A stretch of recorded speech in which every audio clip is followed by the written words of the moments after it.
Hello everyone and welcome to this Parkinson's Academy webinar, the third in 2023. My name is Diga Hastess and I'm the head of the Parkinson's Academy and the chair for this afternoon.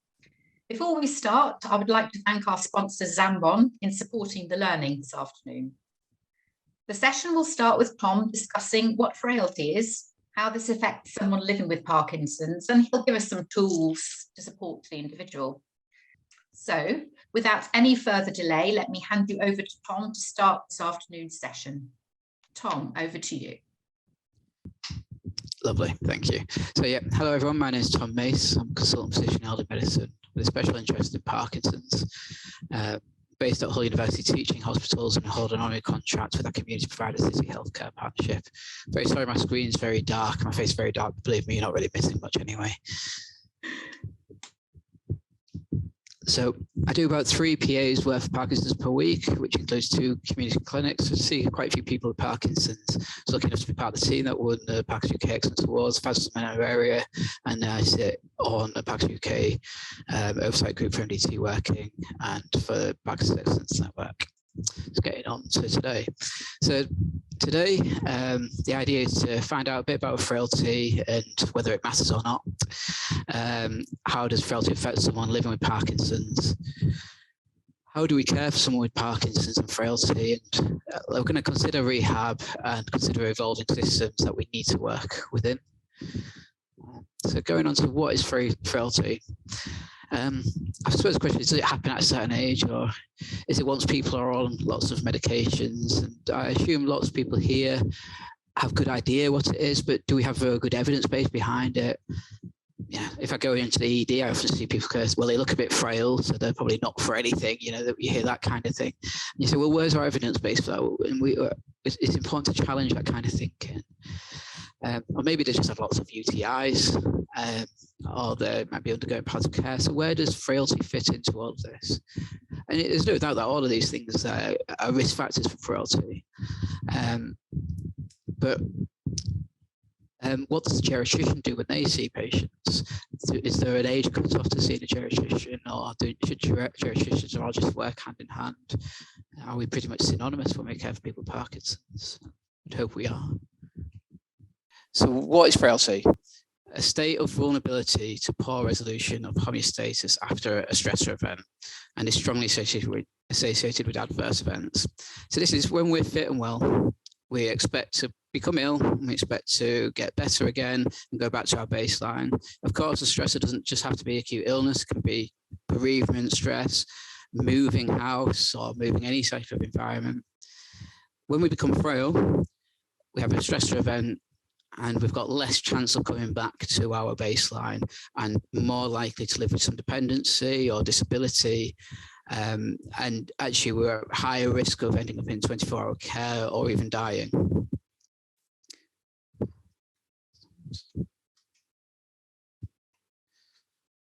So we can use the clinical frailty scale. This is made by Rockwood, and I would have thought most people will know about this.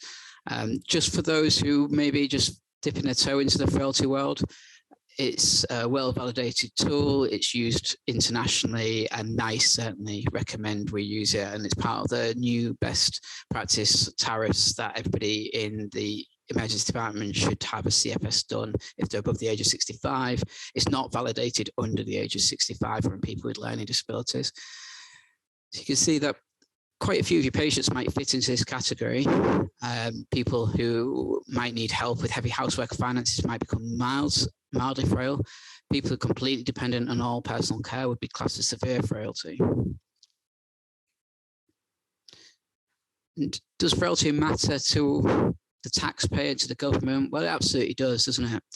You know, in 2013, the adult social care spending was 26 billion, and it increased by 11.8% the year after. And for people who are living with mild frailty, they cost, compared to their peers, about £561 for the healthcare a year, and this can go up to £2,000 for people living with severe frailty. So that equates to 5.8 billion per year in the UK, and we do know that money talks in the NHS, doesn't it?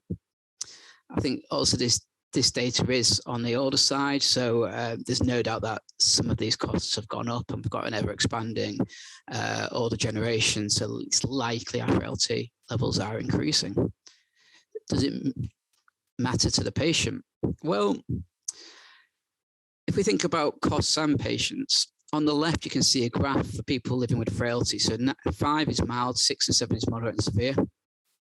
You can see that people with mild to moderate to severe frailty are much more likely to end up in 24-hour care compared to people who are fit in the green circle, or people who are seen as vulnerable. Vulnerable is seen as slowing up, but not actually dependent.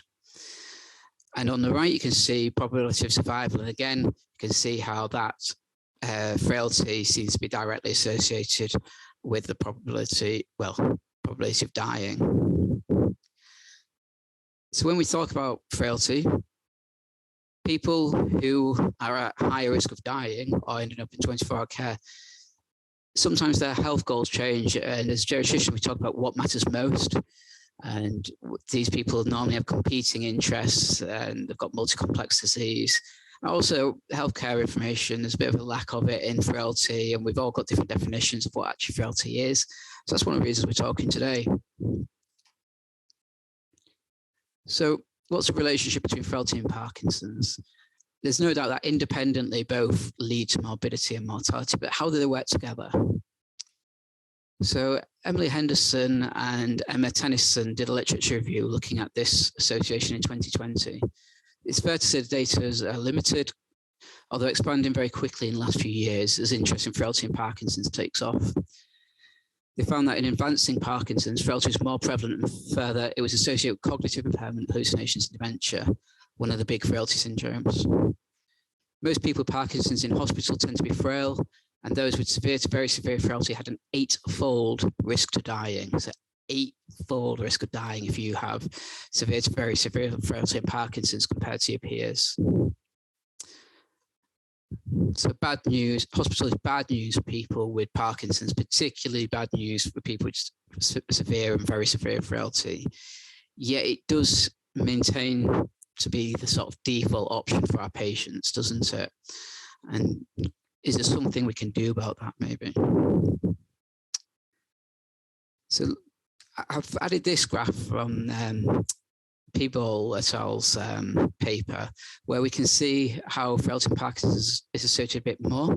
So you've got people's duration of having Parkinson's split into 3. You can see that their frailty, level of frailty, clearly increases as duration of disease continues. So we kind of thinking there's an association between disease duration and frailty. Obviously, age will be impacting on that. Then we look at Hone and Yar, and it's different people who say different things whether Hone and Yar is important or not, but this paper does demonstrate that people with a more advancing Hone and Yar, so you'd like to think more advancing Parkinson's, are much more likely to be living with frailty than those without. And then I've added this one because I think this is really interesting. So you've got the tremor dominant type seem to have much less frailty than those who are non-tremor dominant type Parkinson's. So a study by Tan et al. Looked at body composition in Parkinson's. They looked at frailty and in particular association with frailty, sarcopenia and Parkinson's. They looked at 98 people with Parkinson's and 72 people who were either spouses or siblings. They found some interesting things such as reduced fat is associated with high risk of motor complications in Parkinson's disease. I think that's probably, we see that when we give people who seem to have less fat distribution. I think the levodopa seems to go further and seems to be much more likely to get dyskinesia. And I remember sitting on the talk by someone else saying that they've started to cut levodopa up in half and giving patients half tablets. It also shows that older age and worse Parkinson's motor severity were predictors of frailty and Parkinson's. So we're getting a picture of the older, the more likely of frailty, and either longer in duration and the more severe the Parkinson's is, the more the frailty. And this is all intuitive, but it's about giving the evidence base behind a lot of stuff that we know and just sort of tidying up bits that we don't know. So a bit more about association between PD and frailty. There was a Greek study called the Heliad. study. It's a population-based multidisciplinary study on the prevalence of aging-related neuropsychiatric conditions. Frailty was evaluated according to definitions of the phenotype and multi-domain approach. And what does this one tell us? Well, there's a clear association between those with Parkinson's and those with frailty. Of course, none of these are causal links. These are all associations. No one's ever proven cause. However, this association appears to start even in the prodromal phase. So this bit's really interesting. So people with the prodrome of Parkinson's, but not clear Parkinson's, seem to have an increased risk of frailty. And I think that's important when you start to think about starting people on treatment early. So, looking at this next study by Belvisi, this was a Rome study. 150 patients were collected consecutively. They made their own frailty index based on a validated method. It introduced lots of comorbidities and functional classifications.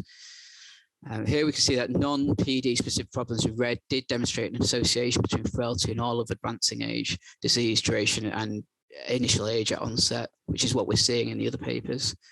Further, Belvisi showed that increasing levodopa requirement is associated with increasing frailty, which one would assume demonstrates more severe and longer duration of disease.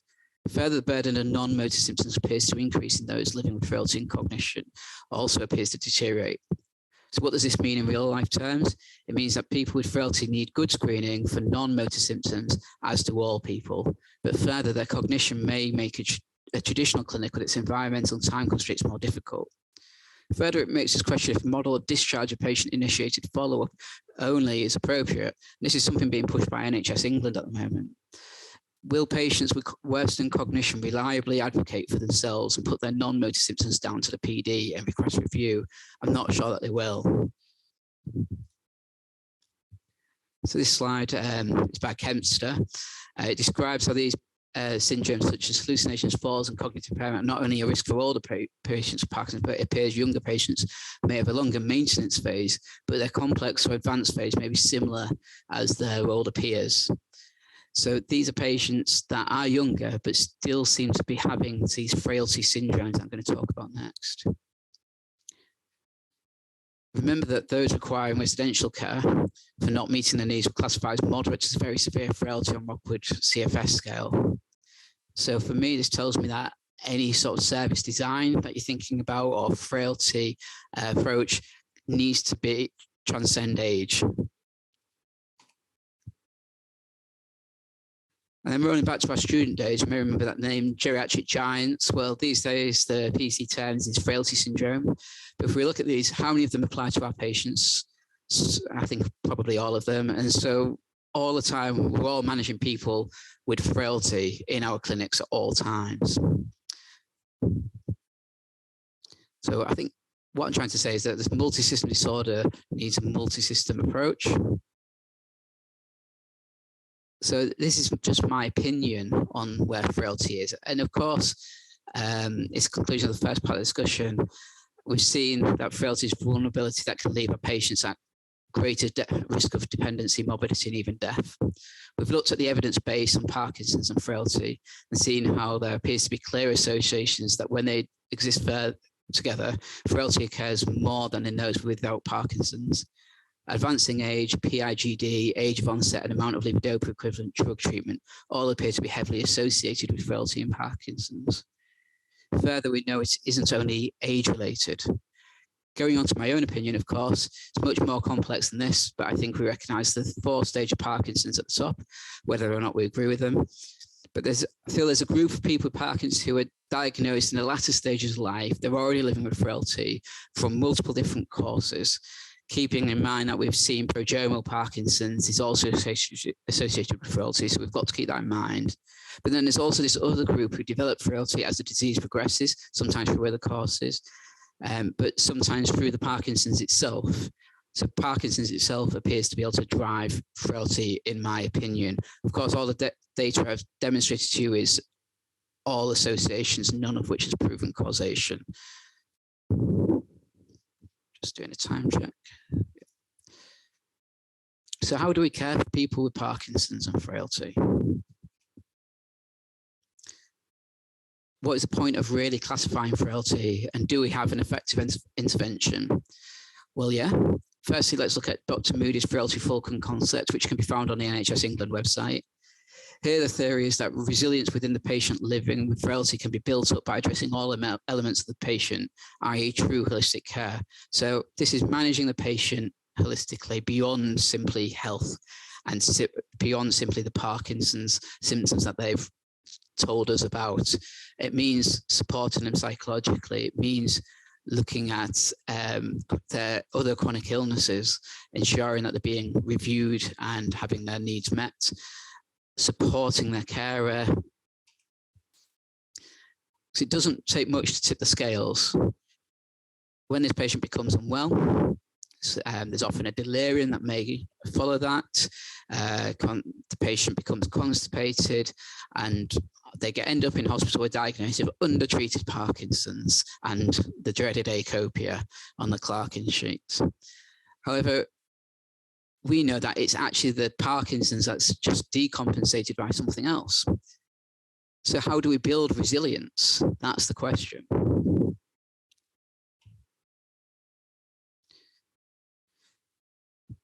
So it would be hoped that plans supporting the patient would help them recover quickly from their acute illness. So if we offer the carer support and we offer them education, they know who to call, maybe they would feel able to manage that patient with delirium in their own home. Maybe if they could access care quickly, they would feel reassured that they're not doing anything wrong. I mean, how many times did someone say to us, well, I brought them in case I was doing something wrong, and actually they were doing all the right stuff, and it's actually the healthcare system that often gets these things wrong. We need to be managing their body kinesia and their non-motor symptoms aggressively as best we can, supporting them educationally, knowing what to expect in time of illnesses, what to do. But also can we be this to everybody? They need to have access to a responsive service. Obviously, having a Parkinson's service 24/7 will be wonderful, but it's completely unrealistic in anywhere in this world. So how do we go about doing that and supporting a system to develop that? What we've seen here, and what I hope Dr. Moody has demonstrated, is better characterized by what Emma Tennyson and Emily Henderson's conclusion in their paper is. So given the aging population, there's need to adapt our approach to this patient group from one which is focused on single diseases to a care model which is proactive, coordinated, and person-centered. And you'll be interested to read about a PRIME study that Emily and the team are undertaking. So what do you need to do? Well, we need a toolkit to look after people. And we can borrow the comprehensive geriatric assessment. So this is, as a geriatrician, of course, I'm biased, but our biggest tool is something called the comprehensive geriatric assessment, where we assess people holistically, physically, socioeconomically, environmentally, functionally, mobility. We do medication reviews. Of course, I don't do that all myself. We assess these people, come up with an assessment, we create a problem list, create a personal care plan. With them, there's no point in assessing unless we've got intervention. And then it's about regular planned review and also catching patients when they deteriorate and reassessing. So what does a comprehensive Parkinson's assessment look like? We look at general health, we look at the neuropsychiatric burden of the patient. This includes getting in early about sleep, getting in early about cognition, mood. I mean, lots of my frail older people have been living with Parkinson's for quite a long time, and they haven't accepted the diagnosis. They don't see what they see, and what they see in the mirror isn't their self-image. And we're doing work with them about managing that. Managing nutrition, swallowing, falls, bone health. We would always try to do a polypharmacy review. Pain, 53% of people have pain. I think it's 56% of people who have pain in Parkinson's after 2 years of having it. Cough, continence, big problem for self-image, but for socialization too. And then also the future care plans and ensuring their care requirements are being met. Somebody's asked about, does MDT care reverse frailty? So I've got one side of that. There is an evidence base about that. Predominantly inpatient has been studied better, but there is some outpatient papers. There's one from Sweden, and there's also one where I work locally, and I'll be referencing that paper later. So the right professionals. So this is something that Parkinson's UK Vision has said, these are the people that we need looking after people with Parkinson's. So this, of course, can any of us do all of that in a busy clinic, given 20 minutes, somebody's come with major neuropsychiatric issues? It's unrealistic to believe you can then start asking about all the other stuff.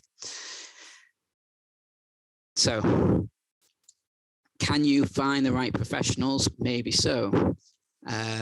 I've done my own schematic here. I think the closer people can work, the better. And that's when you get into your interdisciplinary roles, which we discuss in a few minutes. But that's not to forget the usefulness of involving teams outside the inner circle who may not be considered as part of the direct Parkinson's team, but nonetheless are imperative to patients' overall health. And actually might mean over time bringing them into the inner circle. They might start on the outer side. So yeah, if you sat here looking at the screen thinking, well, that's wonderful, but I don't know anyone who does that skill locally, it might be time to find out if they exist, because they usually do.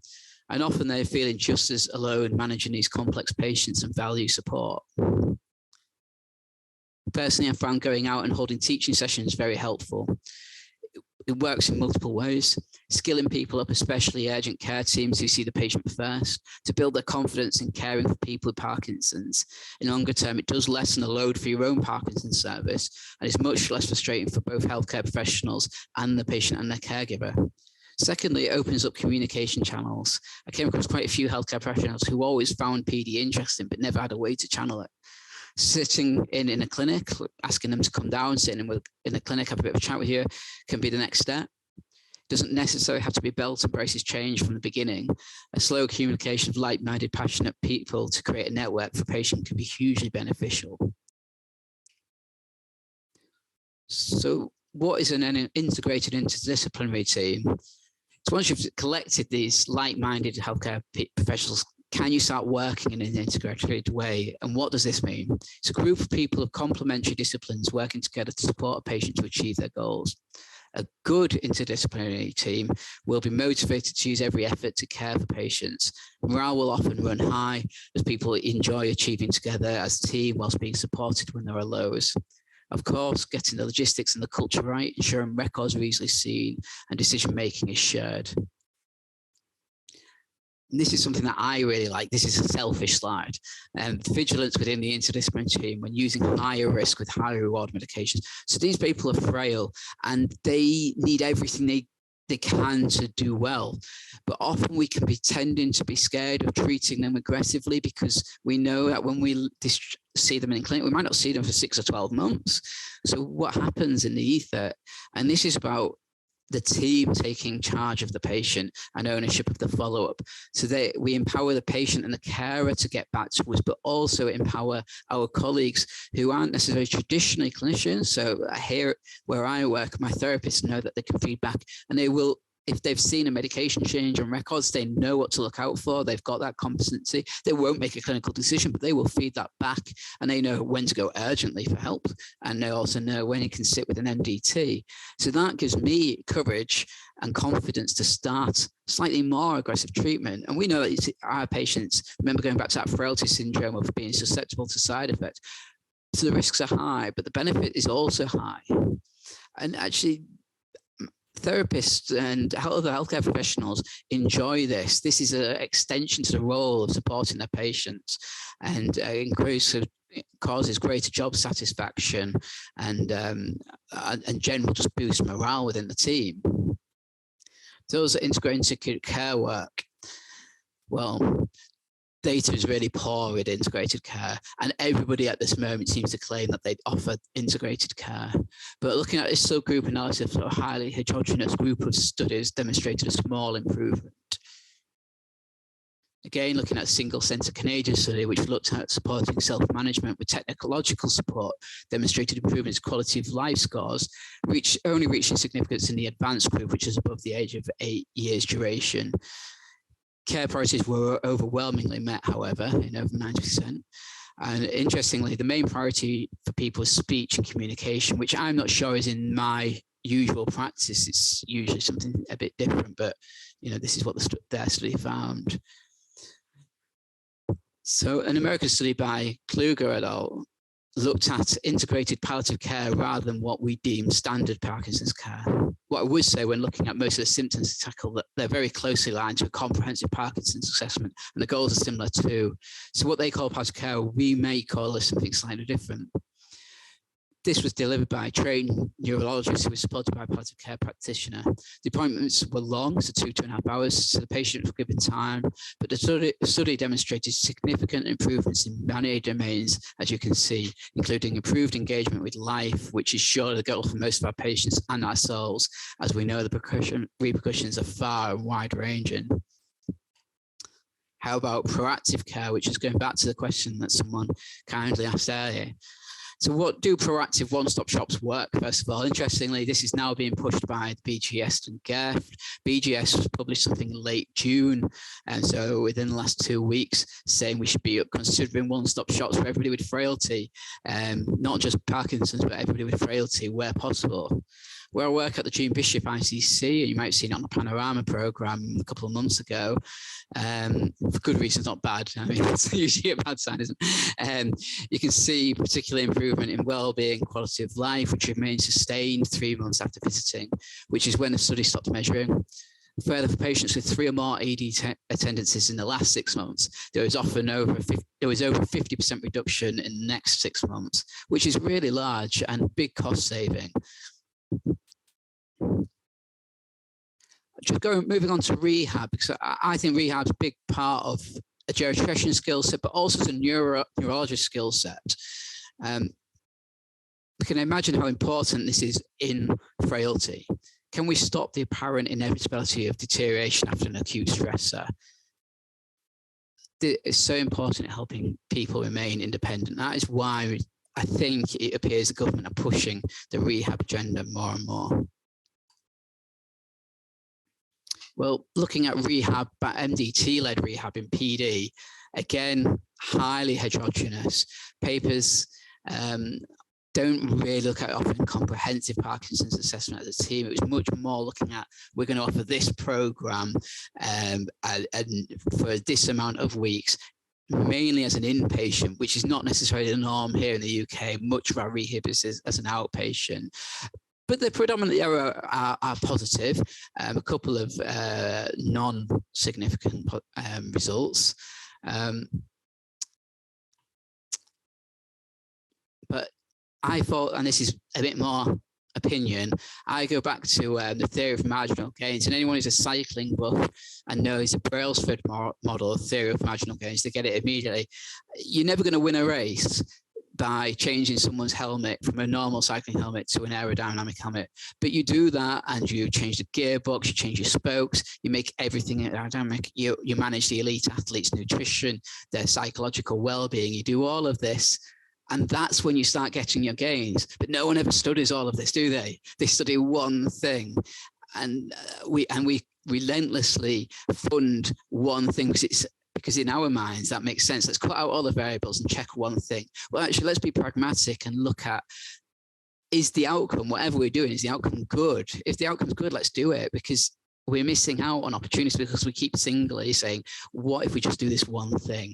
And again, that's looking at Emily Henderson's prime PD work, isn't it? But do patients, and I guess the other question is, do patients really want all this aggressive treatment? Well, I don't know how to pronounce the name, but I'm going to go. I've got Wee Lee had a go in 2016, had a look at decisions even at the end of life stage of Parkinson's, people with Parkinson's, and they predominantly went for more aggressive management options than their peers.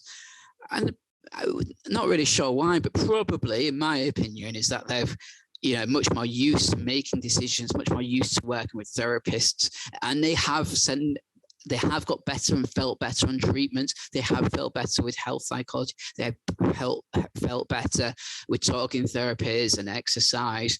So I think they much more see the value in it a bit more. So going on to, and Nick, I saw your question, but I knew I got this slide coming up. All in all, not aggressively manage people's symptoms better than Parkinson's as a whole, I believe, and this is opinion-based, can lead to a poorer quality of life and higher risk of complications which drive frailty. Whether this is a slow but relentless increase in dependence and loss of independence, or whether this is falling foul of an acute stressor that results in a hospital stay, leading to discharge to institutional care or even death. And that is something I personally feel I've learned over the years. I've probably, I think it was quite easy to sometimes say, oh, well, they're very frail, I think that's okay. It's about what matters most. And I should just go back to that. If at the top right, you'll see the geriatricians will recognize this, but we do something about. These are the 5 main priorities, but number 1 is what matters most to the patient. Often, what matters most, not always, but what matters most is living an independent lifestyle. I have lots of patients who say, I do not want to live a dependent lifestyle. I will take more risk to do stuff. And actually, we're doing that with the physiotherapy all the time and exercise. Every time we mobilize people, actually, we increase their risk of falls temporarily.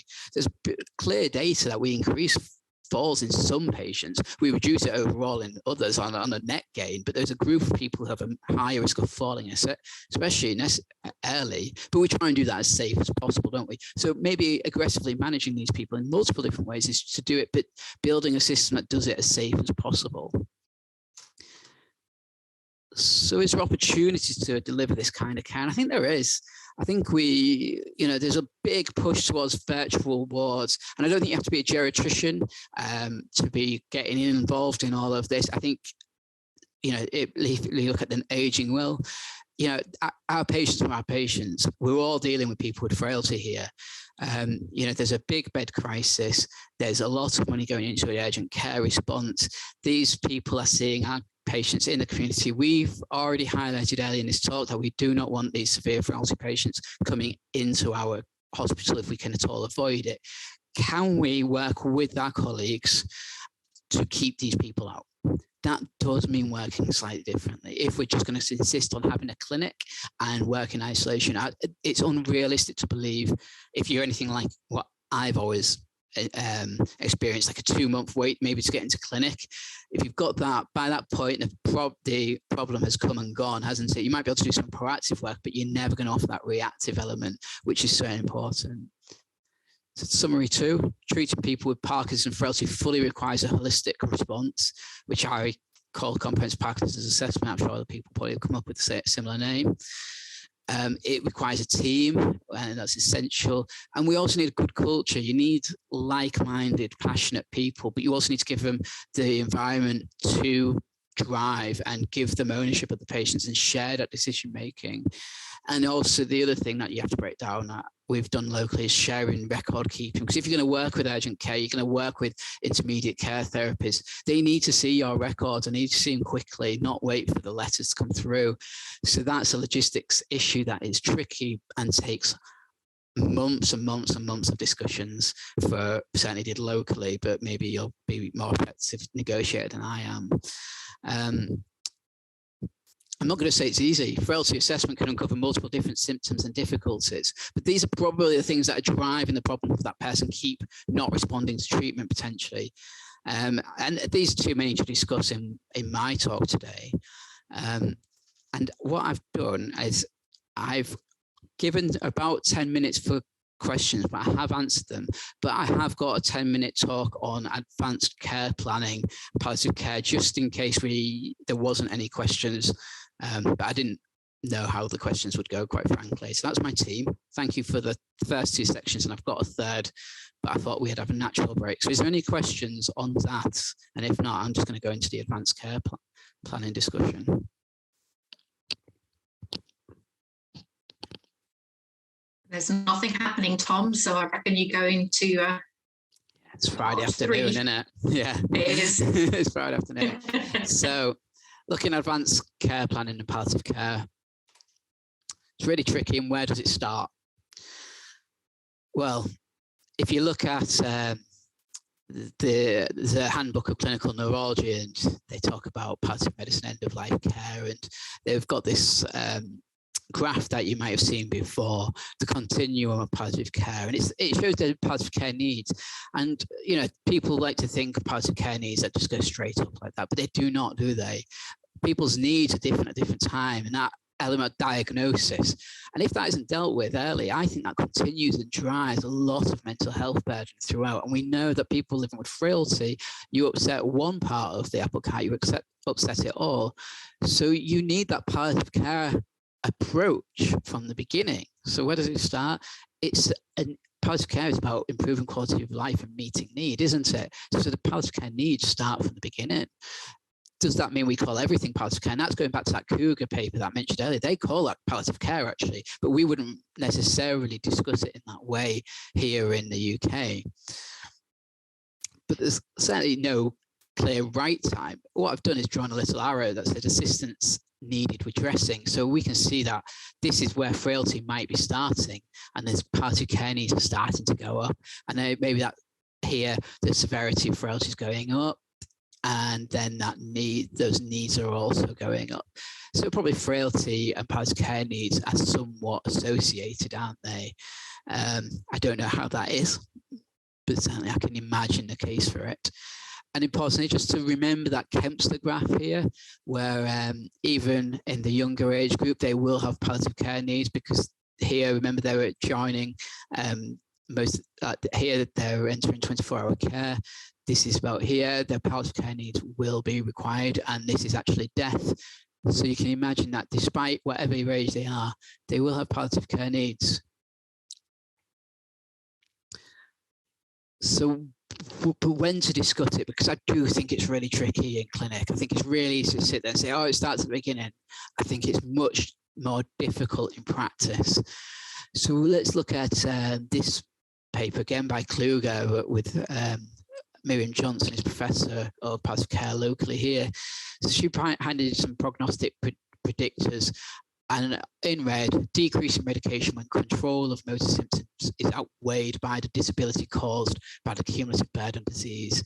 And that's associated with death within 6 to 12 months. So this is a group of people whose motor symptoms are going off. Motor symptoms are becoming uncontrolled because you're reducing the levodopa because they can't handle amounts of levodopa, and you're really trying to balance that and walk that tightrope.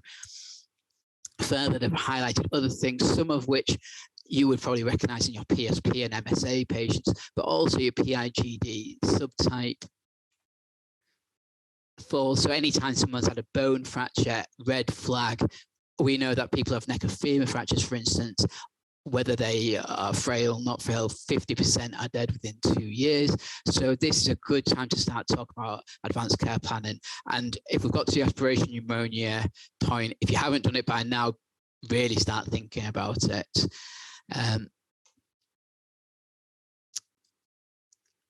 Non-motor symptoms, cognitive dysfunction. I'll be talking about that in a minute, actually. So when do people with Parkinson's want to discuss? Well, it was a survey paper in 2013, 500, about 50% returned the surveys. So obviously you get a selective group initially of that. 50% of people didn't reply. Maybe that's 50% of people not wanting to discuss it at all, but maybe it's just apathy and all the other stuff that happens that mean that people don't reply to surveys. And actually with surveys, you actually expect about 20-30% from what I believe. So this is a good return. And they wanted it, about 50% of that group wanted it early.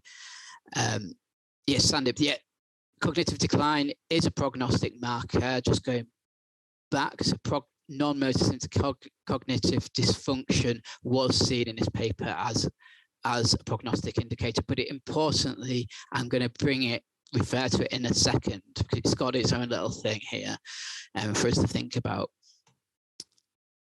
So future thinking in Parkinson's disease. People with PD and executive dysfunction may find it difficult to consider their future selves. So I thought this was a wonderful study, actually. I thought it was so intriguing.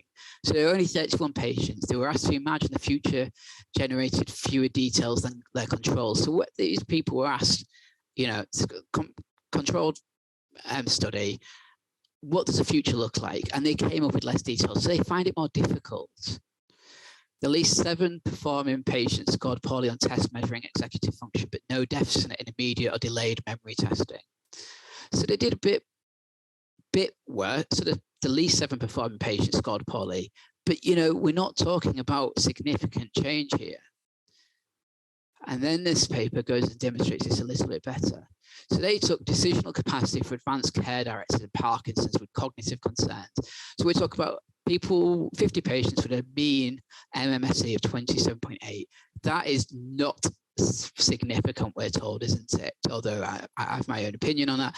And a mock of 24.5. Okay, well, that's probably getting on towards more significant, but still probably in the insignificant category, a bit debatable. 20 of that 50 had executive dysfunction, so not many.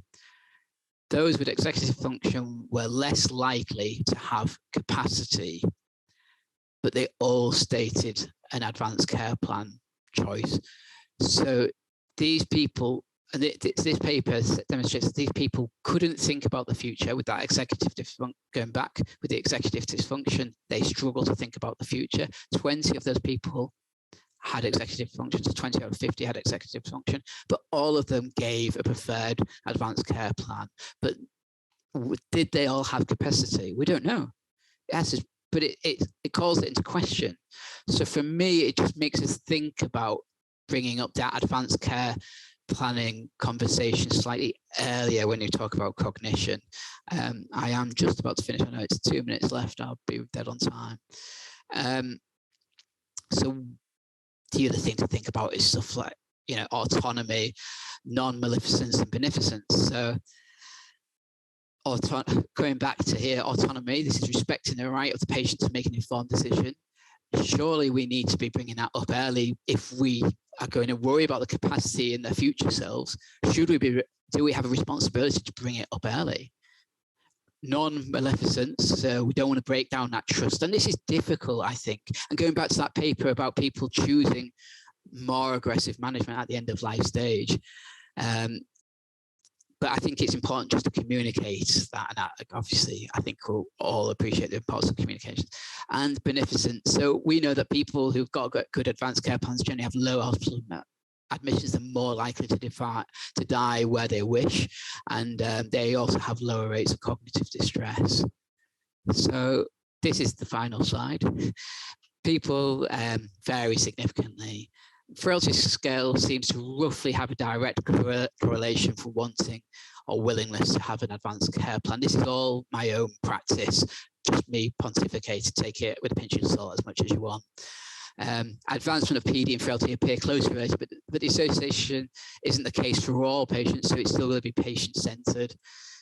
I personally sometimes feel length of diagnosis seems to perversely and directly correlate with wanting an advanced care plan. You know, when patients have had it for such a long time and are on multiple different treatments, they seem to be more reluctant to have that advanced care plan later down the line than they would have been earlier on, which, you know, I can understand, I guess. So, yeah, that's the end of this talk. I've got one more question. On what basis was the capacity being assessed if they didn't have cognitive dysfunction overall?